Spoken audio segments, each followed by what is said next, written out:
Good morning, everyone. So I have a 2014 Jeep Patriot with a check engine light that actually just went out for some reason. Weird.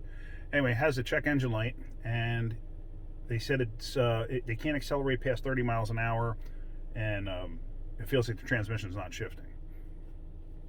Go figure. It's a Nissan transmission, CVT. It's only got 110,000 miles on it. Hate CVTs. I think I've discussed this with you before. Anyway, so I have got my scanner hooked up, but I want to show you a trick on Chrysler. This is one thing. I own a lot of Chryslers. I've loved Chrysler product. I think they make a great product. For some reason, they get bad raps. I don't know why. I think they make a fantastic product. I don't like the Hemis. I don't like any engine that they have that ends in a 7. I don't like those. Although when they run good, the 3.7 and 4.7, when they run good, and they last. But when you have a failure, usually it's something major. Anyway, these Jeep Patriots and Compasses and stuff like that, they used a CVT for a number of years, and then finally they went to a 5-speed or a 6-speed, I don't remember what. But it was sourced from Nissan. Garbage transmission. And it made the car drive terribly. But anyway, what I wanted to show you was a trick. And I've discussed this once before, but let's cover this again. Got a check engine light, you got trouble codes. Okay, how can you find them without a scanner? Some of them, yeah. I'm not sure the breakdown as to which vehicles you can and which vehicles you can't. I don't exactly know which ones, but on this one I know you can. So let me show you what you got to do. All right, so here we go. I actually have it running at the moment. There's your ignition key. So right now it's in the run position. There's the off position. There's the run position. Not crank, run. Let me show you the trick. Okay. There's the cluster. Now I'm going to take the ignition key. Now listen to this.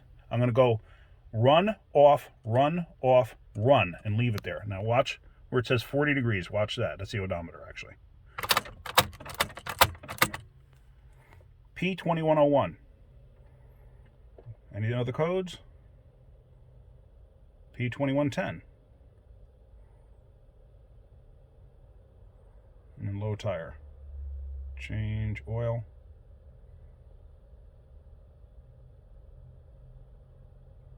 Okay, so that's it for the codes. Now, I don't know what those codes actually mean, so I got my scanner hooked up here. Let's do a code scan and see what we wind up with. We're going to go with a pre-scan, and let's just see.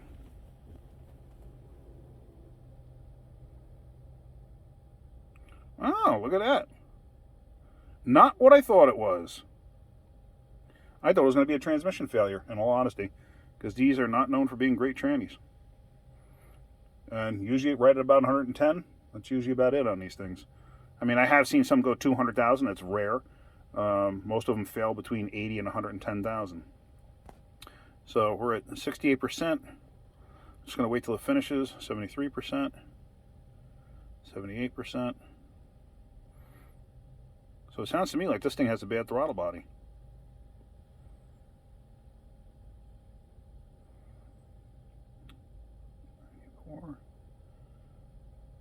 If I try to scroll right now, it'll keep reverting back to this first screen. So it's just not worth it. You're better off just waiting. So, let's see. We got throttle control, implausible data from ECM, PCM. That's stored. I'm not too worried about that. Torque request signal denied. Plausible data.